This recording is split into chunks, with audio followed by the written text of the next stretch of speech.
Keynesian economics. Keynesian economics is the view that in the short run, especially during recessions, economic output is strongly influenced by aggregate demand.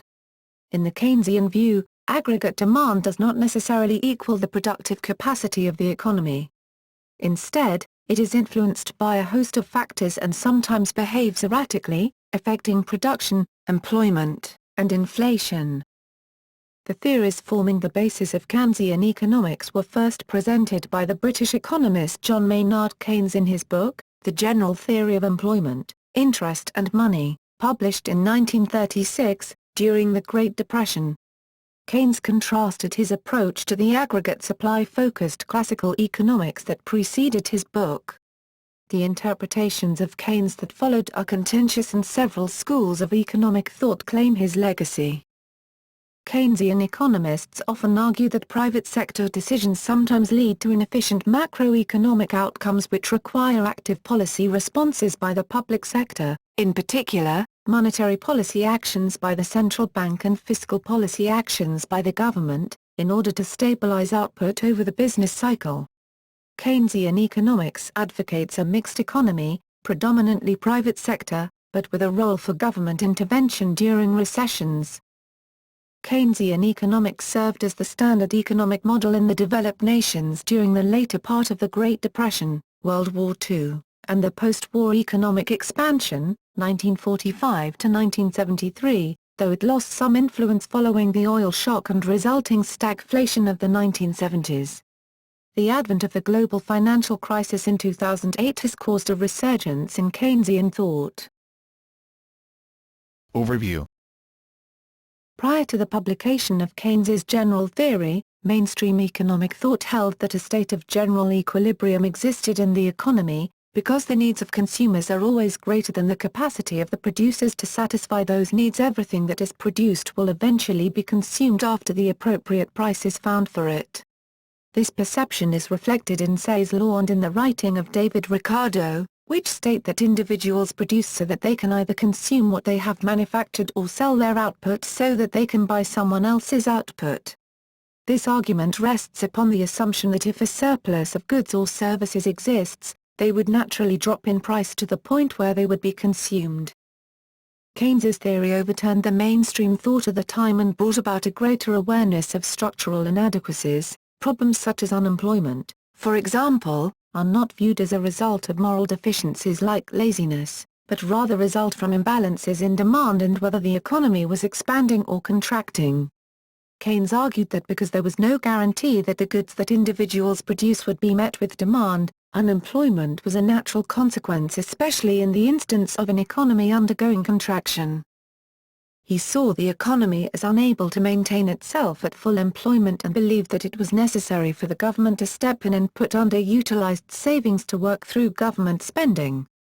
Thus, according to Keynesian theory, some individually rational microeconomic level actions such as not investing savings in the goods and services produced by the economy, if taken collectively by a large proportion of individuals and firms, can lead to outcomes wherein the economy operates below its potential output and growth rate. Prior to Keynes, a situation in which aggregate demand for goods and services did not meet supply was referred to by classical economists as a general glut, although there was disagreement among them as to whether a general glut was possible. Keynes argued that when a glut occurred, it was the overreaction of producers and the laying off of workers that led to a fall in demand and perpetuated the problem. Keynesians therefore advocate an active stabilization policy to reduce the amplitude of the business cycle, which they rank among the most serious of economic problems. According to the theory, government spending can be used to increase aggregate demand, thus increasing economic activity, reducing unemployment and deflation. Theory. Keynes argued that the solution to the Great Depression was to stimulate the economy, inducement to invest through some combination of two approaches: a reduction in interest rates, monetary policy, and government investment in infrastructure, fiscal policy. By reducing the interest rate at which the central bank lends money to commercial banks, the government sends a signal to commercial banks that they should do the same for their customers. investment by government in infrastructure injects income into the economy by creating business opportunity, employment and demand and reversing the effects of the aforementioned imbalance. Government sourced the funding for this expenditure by borrowing funds from the economy through the issue of government bonds, and because government spending exceeds the amount of tax income that the government receives, this creates a fiscal deficit. A central conclusion of Keynesian economics is that, in some situations, no strong automatic mechanism moves output and employment towards full employment levels. This conclusion conflicts with economic approaches that assume a strong general tendency towards equilibrium. In the neoclassical synthesis, which combines Keynesian macro concepts with a micro foundation, the conditions of general equilibrium allow for price adjustment to eventually achieve this goal. More broadly, Keynes saw his theory as a general theory, in which utilization of resources could be high or low, whereas previous economics focused on the particular case of full utilization. The new classical macroeconomics movement, which began in the late 1960s and early 1970s, criticized Keynesian theories, while new Keynesian economics has sought to base Keynes's ideas on more rigorous theoretical foundations. Some interpretations of Keynes have emphasized his stress on the international coordination of Keynesian policies, the need for international economic institutions, and the ways in which economic forces could lead to war or could promote peace. Concept: wages and spending. During the Great Depression, the classical theory attributed mass unemployment to high and rigid real wages. To Keynes, the determination of wages is more complicated. First, he argued that it is not real but nominal wages that are set in negotiations between employers and workers, as opposed to a barter relationship. Second, nominal wage cuts would be difficult to put into effect because of laws and wage contracts. Even classical economists admitted that these exist. Unlike Keynes, they advocated abolishing minimum wages, unions, and long-term contracts, increasing labor market flexibility. However, to Keynes, people will resist nominal wage reductions, even without unions, until they see other wages falling and a general fall of prices. Keynes rejected the idea that cutting wages would cure recessions. He examined the explanations for this idea and found them all faulty. He also considered the most likely consequences of cutting wages in recessions, under various different circumstances. He concluded that such wage cutting would be more likely to make recessions worse rather than better. Further, if wages and prices were falling, people would start to expect them to fall. This could make the economy spiral downward as those who had money would simply wait as falling prices made it more valuable, rather than spending. As Irving Fisher argued in 1933, in his debt deflation theory of Great Depressions, deflation, falling prices, can make a depression deeper as falling prices and wages made pre-existing nominal debts more valuable in real terms. Excessive saving. To Keynes, excessive saving, that is saving beyond planned investment, was a serious problem, encouraging recession or even depression. Excessive saving results if investment falls, perhaps due to falling consumer demand, overinvestment in earlier years, or pessimistic business expectations, and if saving does not immediately fall in step, the economy would decline. The classical economists argued that interest rates would fall due to the excess supply of loanable funds. The first diagram, adapted from the only graph in the general theory, showed this process. For simplicity, other sources of the demand for or supply of funds are ignored here. Assume that fixed investment in capital goods falls from old I to new I, step A. Second, step B, the resulting excess of saving causes interest rate cuts, abolishing the excess supply, so again we have saving, S, equal to investment. The interest rate, I, fall prevents that of production and employment. Keynes had a complex argument against this laissez-faire response. The graph below summarizes his argument, assuming again that fixed investment falls, step A. First, saving does not fall much as interest rates fall, since the income and substitution effects of falling rates go in conflicting directions. Second, since planned fixed investment in plant and equipment is based mostly on long-term expectations of future profitability, that spending does not rise much as interest rates fall. So S&I are drawn as steep, inelastic, in the graph. Given the inelasticity of both demand and supply, a large interest rate fall is needed to close the saving-investment gap. As drawn, this requires a negative interest rate at equilibrium, where the new I line would intersect the old S line. However, this negative interest rate is not necessary to Keynes's argument. Third, Keynes argued that saving and investment are not the main determinants of interest rates, especially in the short run.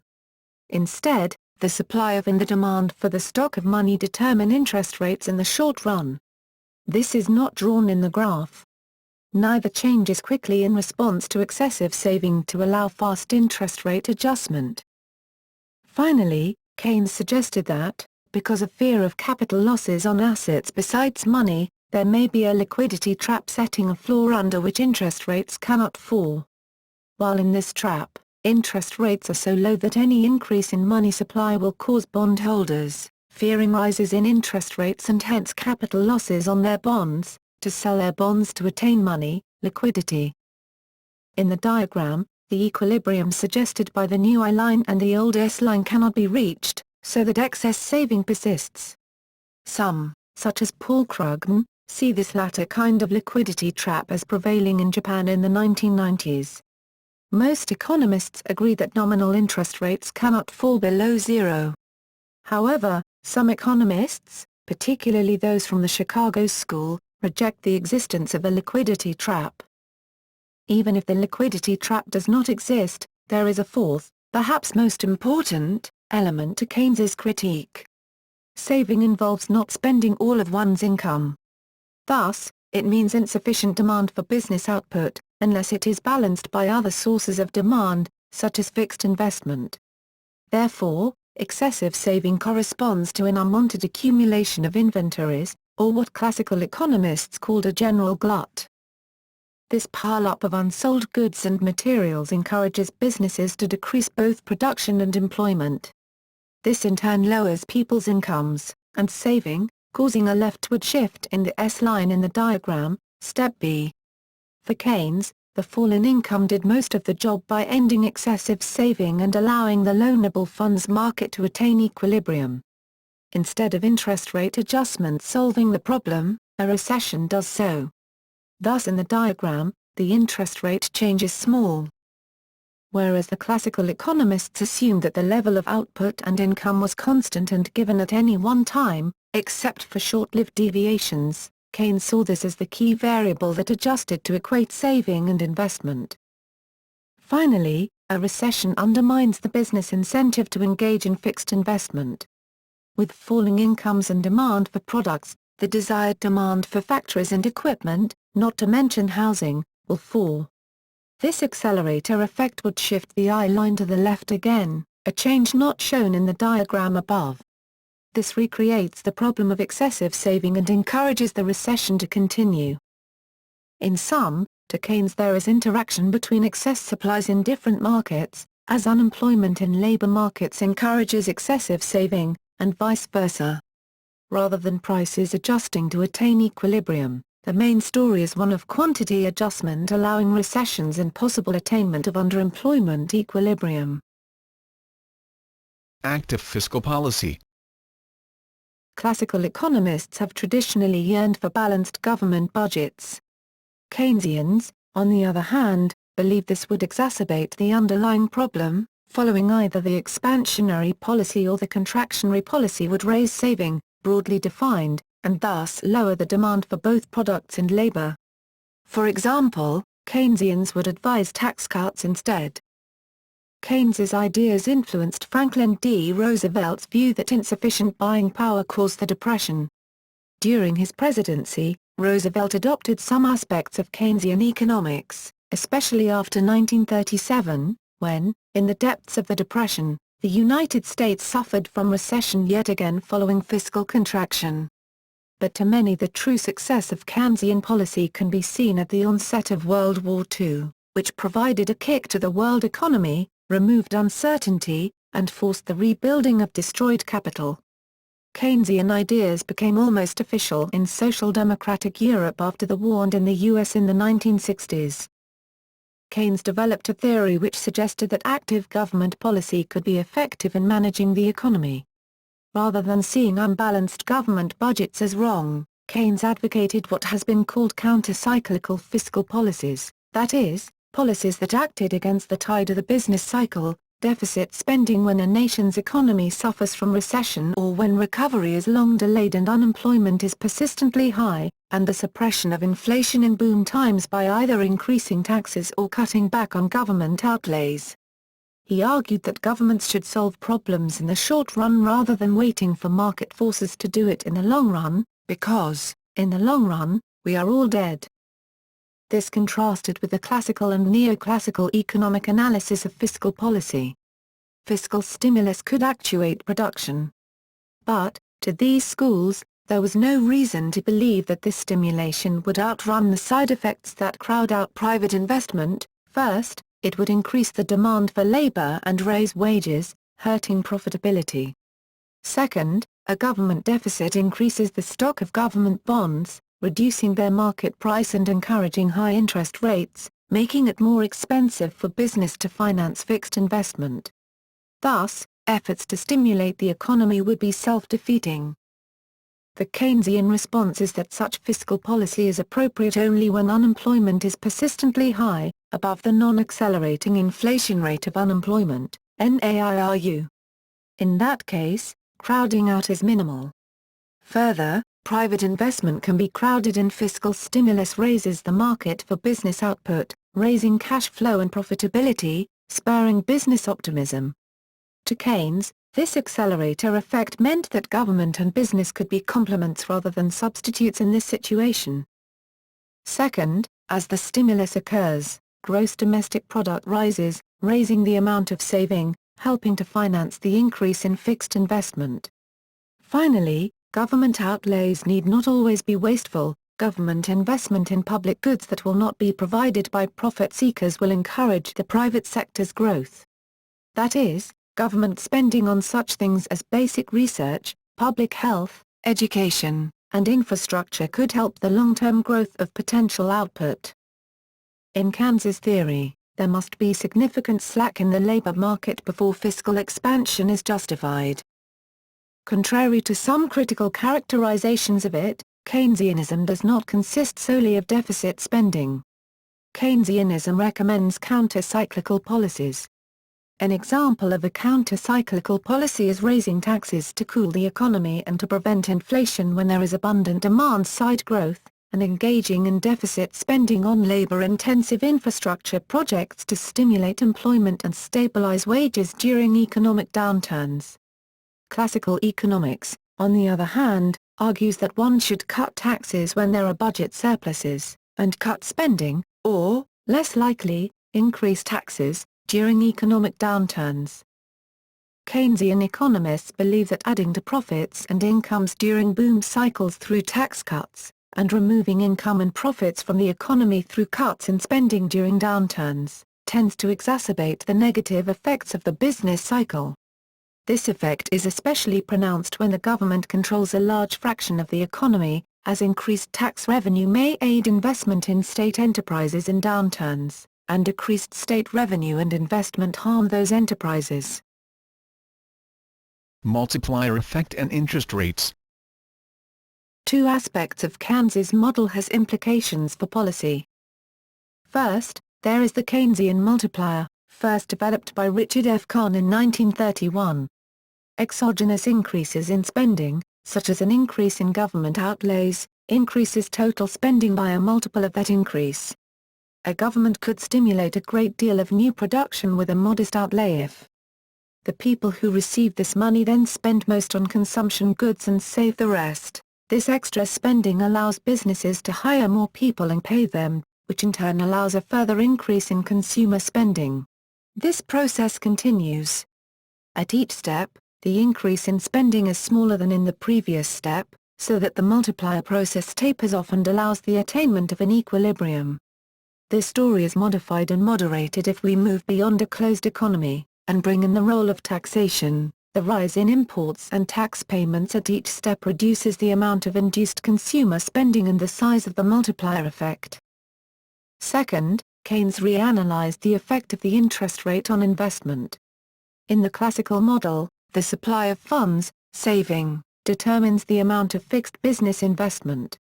That is, under the classical model, since all savings are placed in banks, and all business investors in need of borrowed funds go to banks, the amount of savings determines the amount that is available to invest. Under Keynes's model, the amount of investment is determined independently by long-term profit expectations and, to a lesser extent, the interest rate. The latter opens the possibility of regulating the economy through money supply changes, via monetary policy. Under conditions such as the Great Depression, Keynes argued that this approach would be relatively ineffective compared to fiscal policy. But, during more normal times, monetary expansion can stimulate the economy. IS-LM model. The IS-LM model is nearly as influential as Keynes's original analysis in determining actual policy and economics education. It relates aggregate demand and employment to three exogenous quantities, that is, the amount of money in circulation, the government budget, and the state of business expectations. This model was very popular with economists after World War II because it could be understood in terms of general equilibrium theory. This encouraged a much more static vision of macroeconomics than that described above. History. Precursors. Keynes's work was part of a long-running debate within economics over the existence and nature of general gluts. While a number of the policies Keynes advocated, the notable one being government deficit spending at times of low private investment or consumption, and the theoretical ideas he proposed, effective demand, the multiplier, the paradox of thrift, were advanced by various authors in the 19th and early 20th centuries. Keynes's unique contribution was to provide a general theory of these, which proved acceptable to the political and economic establishments. Schools. An intellectual precursor of Keynesian economics was underconsumption theory in classical economics, dating from such 19th-century economists as Thomas Malthus, the Birmingham School of Thomas Attwood, and the American economists William Trufant Foster and Waddell Catchings, who were influential in the 1920s and 1930s. Underconsumptionists were, like Keynes after them, concerned with failure of aggregate demand to attain potential output, calling this underconsumption, focusing on the demand side, rather than overproduction, which would focus on the supply side, and advocating economic interventionism. Keynes specifically discussed underconsumption, which he wrote Underconsumption in the General Theory, in Chapter 22, Section 4 and Chapter 23, Section 7. Numerous concepts were developed earlier and independently of Keynes by the Stockholm School during the 1930s. These accomplishments were described in a 1937 article, published in response to the 1936 General Theory, sharing the Swedish discoveries. Concepts. The multiplier dates to work in the 1890s by the Australian economist Alfred Delisa, the Danish economist Julius Wolff, and the German-American economist Nicholas Johansen, the latter being cited in a footnote of Keynes. Nicholas Johansen also proposed a theory of effective demand in the 1890s. The paradox of thrift was stated in 1892 by John M. Robertson in his The Fallacy of Saving, in earlier forms by mercantilist economists since the 16th century, and similar sentiments date to antiquity. Today these ideas, regardless of provenance, are referred to in academia under the rubric of Keynesian economics, due to Keynes's role in consolidating, elaborating, and popularizing them. Keynes and the classicists. Keynes sought to distinguish his theories from and oppose them to classical economics, by which he meant the economic theories of David Ricardo and his followers, including John Stuart Mill, Alfred Marshall, Francis Isidro Edgeworth, and Arthur Cecil Pigger. A central tenet of the classical view, known as Say's law, states that supply creates its own demand. Say's law can be interpreted in two ways. First, The claim that the total value of outputs is equal to the sum of income earned in production is a result of a national income accounting identity, and is therefore indisputable.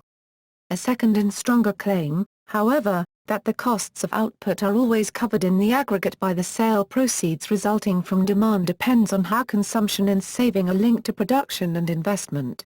In particular, Keynes argued that the second, strong form of Say's law only holds if increases in individual savings exactly match an increase in aggregate investment. Keynes sought to develop a theory that would explain determinants of saving, consumption, investment and production. In that theory, the interaction of aggregate demand and aggregate supply determines the level of output and employment in the economy. Because of what he considered the failure of the classical theory in the 1930s, Keynes firmly objects to its main theory: adjustments in prices would automatically make demand tend to the full employment level. Neoclassical theory supports that the two main costs that shift demand and supply are labor and money. Through the distribution of the monetary policy, demand and supply can be adjusted. If there were more labor than demand for it, wages would fall until hiring began again. If there were too much saving, and not enough consumption, then interest rates would fall until people either cut their savings rate or started borrowing. Post-war Keynesianism. Keynes's ideas became widely accepted after World War II, and until the early 1970s, Keynesian economics provided the main inspiration for economic policy makers in Western industrialized countries. Governments prepared high-quality economic statistics on an ongoing basis and tried to base their policies on the Keynesian theory that had become the norm. In the early era of new liberalism and social democracy, most Western capitalist countries enjoyed low, stable unemployment and modest inflation, an era called the Golden Age of Capitalism. In terms of policy, the twin tools of post-war Keynesian economics were fiscal policy and monetary policy. While these are credited to Keynes, others, such as economic historian David Cullender, argue that they are, rather, due to the interpretation of Keynes by Abba Lerner in his theory of functional finance, and should instead be called Lernerian rather than Keynesian. Through the 1950s, moderate degrees of government demand leading industrial development, and use of fiscal and monetary countercyclical policies continued, and reached a peak in the go-go 1960s, where it seemed to many Keynesians that prosperity was now permanent. In 1971, Republican U.S. President Richard Nixon even proclaimed, "I am now a Keynesian in economics." However, with the oil shock of 1973, and the economic problems of the 1970s, modern liberal economics began to fall out of favor. During this time, many economies experienced high and rising unemployment, coupled with high and rising inflation, contradicting the Phillips curve's prediction. This stagflation meant that the simultaneous application of expansionary, anti-recession, and contractionary, anti-inflation, policies appeared to be necessary. This dilemma led to the end of the Keynesian near-consensus of the 1960s, and the rise throughout the 1970s of ideas based upon more classical analysis, including monetarism, supply-side economics, and new classical economics. At the same time, Keynesians began during the period to reorganize their thinking, some becoming associated with new Keynesian economics. One strategy, utilized also as a critique of the notably high unemployment and potentially disappointing GNP growth rates associated with the latter two theories by the mid-1980s, was to emphasize low unemployment and maximal economic growth at the cost of somewhat higher inflation, its consequences kept in check by indexing and other methods, and its overall rate kept lower and steadier by such potential policies as Martin Weitzman's share economy.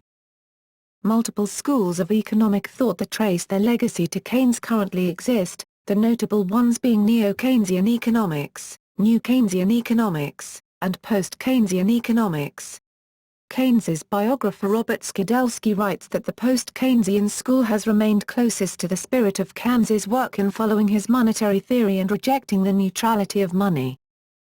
In the post-war era, Keynesian analysis was combined with neoclassical economics to produce what is generally termed the neoclassical synthesis, yielding Neo-Keynesian economics, which dominated mainstream macroeconomic thought. Though it was widely held that there was no strong automatic tendency to full employment, many believed that if government policy were used to ensure it, the economy would behave as neoclassical theory predicted. This post-war domination by neo-Keynesian economics was broken during the stagflation of the 1970s. There was a lack of consensus among macroeconomists in the 1980s. However, the advent of new Keynesian economics in the 1990s, modified and provided microeconomic foundations for the neo-Keynesian theories. These modified models now dominate mainstream economics. Post-Keynesian economists, on the other hand, reject the neoclassical synthesis and, in general, neoclassical economics applied to the macroeconomy. Post-Keynesian economics is a heterodox school that holds that both neo-Keynesian economics and new Keynesian economics are incorrect, and a misinterpretation of Keynes's ideas.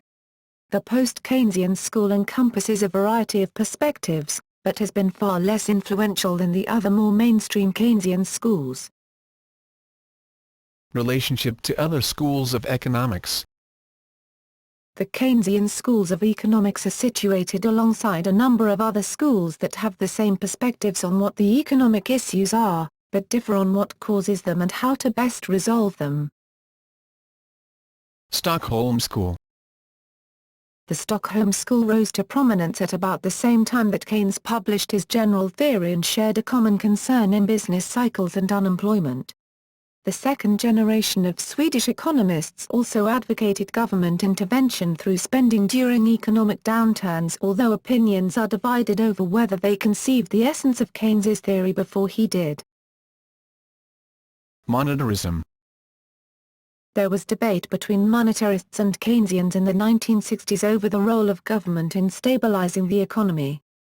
Both monetarists and Keynesians are in agreement over the fact that issues such as business cycles, unemployment, inflation are caused by inadequate demand, and need to be addressed, but they had fundamentally different perspectives on the capacity of the economy to find its own equilibrium and as a consequence the degree of government intervention that is required to create equilibrium.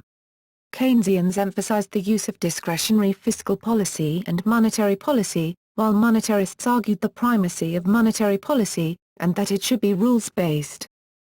The debate was largely resolved in the 1980s. Since then, economists have largely agreed that central banks should bear the primary responsibility for stabilizing the economy, and that monetary policy should largely follow the Taylor rule, which many economists credit with the Great Moderation. The global financial crisis, however, has convinced many economists and governments of the need for fiscal interventions and highlighted the difficulty in stimulating economies through monetary policy alone during a liquidity trap. Criticisms. Public choice theory. James M. Buchanan and Richard E. Wagner, in Democracy in Deficit, The Political Legacy of Lord Keynes criticized Keynesian economics on the grounds that governments would in practice be unlikely to implement theoretically optimal policies. According to them, the implicit assumption underlying the Keynesian fiscal revolution was that economic policy would be made by wise men, acting without regard to political pressures or opportunities, and guided by disinterested economic technocrats. They argued that this was an unrealistic assumption about political, bureaucratic and electoral behavior. New classical macroeconomics criticisms. Another influential school of thought was based on the Lucas critique of Keynesian economics. This called for greater consistency with microeconomic theory and rationality, and in particular emphasized the idea of rational expectations. Lucas and others argued that Keynesian economics required remarkably foolish and short-sighted behavior from people, which totally contradicted the economic understanding of their behavior at a micro level. New classical economics introduced a set of macroeconomic theories that were based on optimizing microeconomic behavior.